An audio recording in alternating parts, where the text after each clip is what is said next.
I thank the member for Durack. The question is that the motion be agreed to. I call the member for Chifley.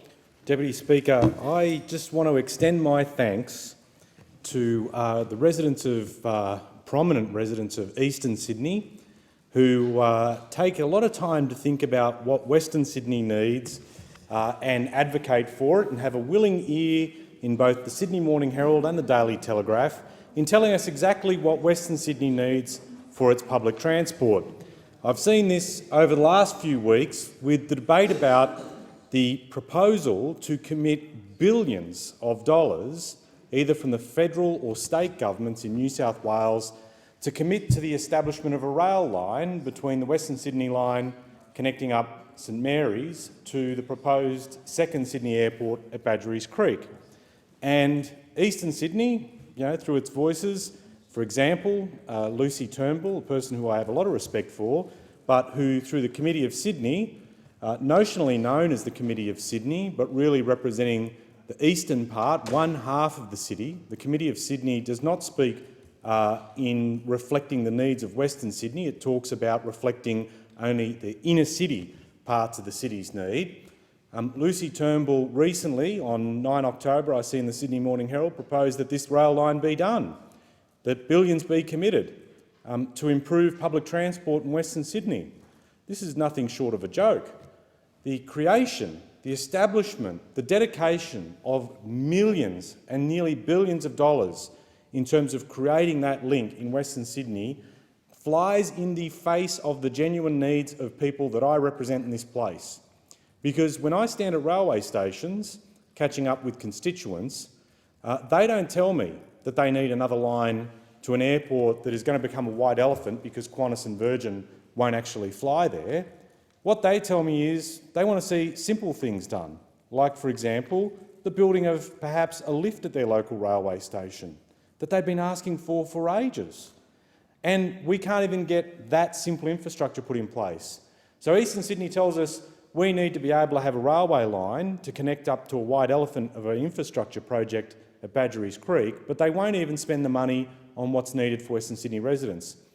Doonside, for example, has been crying out for ages for improved rail facilities and commuter car parking to ensure more people use public transport instead of relying upon vehicles to get into the city.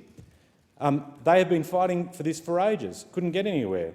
The Blacktown Advocate pointed out recently that Edgecliff in Bondi, or near Bondi, the federal member there, the now Prime Minister Malcolm Turnbull, will get a lift at their local railway station.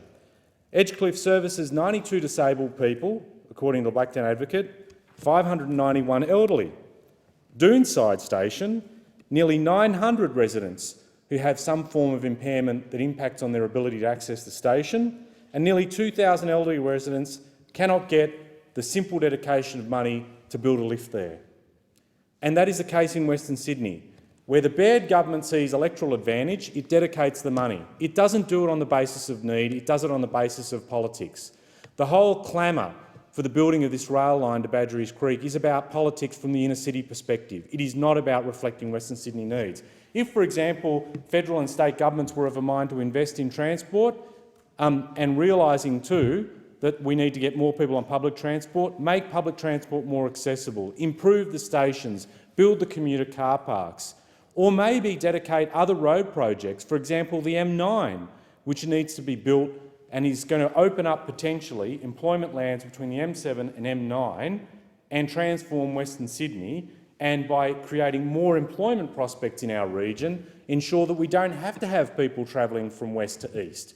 And bear this in mind too, when that rail line, if it does get built, will be heavily subsidised, but any new road that gets built has a tollway put on it. And I represent residents who pay something that most other residents in other parts of the country won't pay, massive tolls.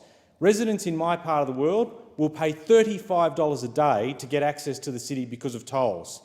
Not many other cities have to pay that. But I bet any money we'll have the major newspapers and major voices in the city say that we need to subsidise that public transport link to Badgerys Creek, and if we do build a toll road, Western Sydney residents have to pay for it.